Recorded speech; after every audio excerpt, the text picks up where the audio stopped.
I don't work in a linear way because I have probably, there could be 10 or 12 stages to any single thing that I'm producing.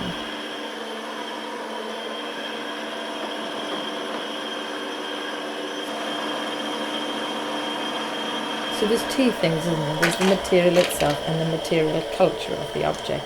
So for example, you have a chai cup taken from the streets of Jaipur, a broken chai cup.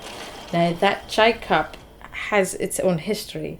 And what's really interesting for me about that is that, you know, these objects, you touch them and they play sound, but these objects have lived in the streets where that sound occurred. And energy goes somewhere, sound waves go somewhere. So somewhere within the material historicity of this cup will be that sound. The really interesting thing is, for me, there's that love, that absolute love of the domestic object. And the idea of getting them to do something that might push our understanding of objects or ceramics as a practice or clay as a material a little bit further, then that will be the point of inquiry. To do that playfully, I think is just common good practice to try and communicate to people. The shifting needs of making as a culture across society, and the ability to be able to teach that at an appropriate level for graduates means that my own skill set has to constantly evolve, and then that constantly brings new tools or new processes to my own practice.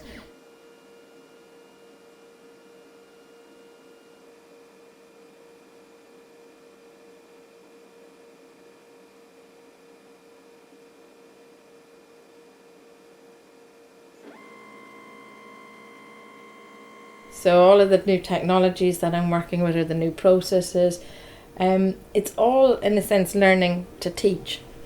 And therefore the academic life, I suppose, is a fantastic stimulus for my creative practice. It also means that I have access to fantastic tools because the university is very well equipped, and obviously I use Fab Lab. And because I want our students to use digital fabrication tools, I need to be well versed in them myself.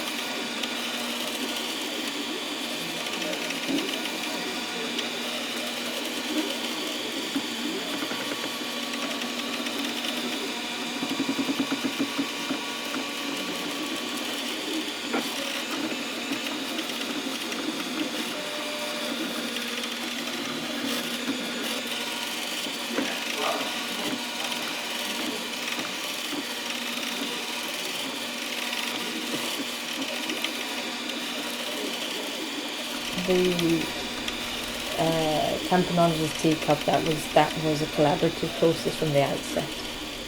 Yeah, we started with a cup and the piece grew from that. At other times it's that I need to have technical assistance to realise an idea that I've got. So there's different types of collaboration. Sometimes I'm just using people's technical services. Other times it really is a proper integrated collaborative process, and I really enjoy that. That's really interesting because that brings different minds to bear on things. You've got this sort of slightly odd domestic space feel going on.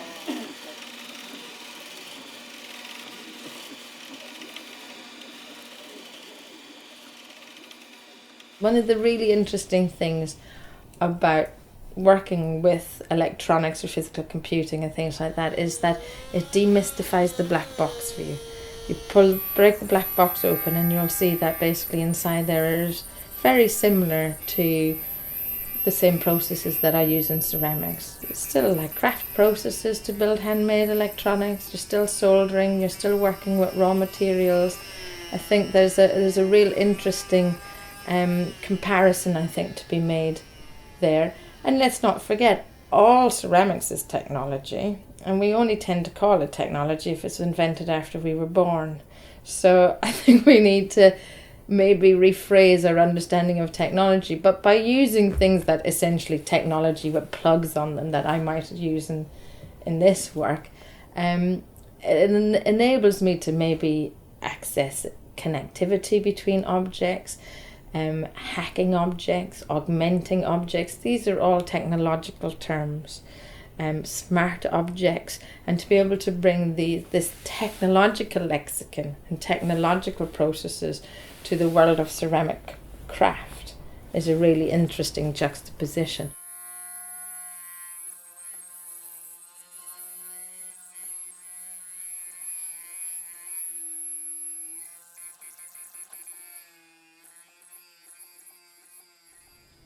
To connect people through objects that we're very familiar with. Connect them to a place, connect them to a sound, connect them to a material, connect them to their own memories, their own evocations. I use a lot of old objects, I want people to feel that link with time, that link with history, connect them to their own histories, connect them to imagined histories. Yeah, it's definitely about forging connections any which way I can. That's a better thickness.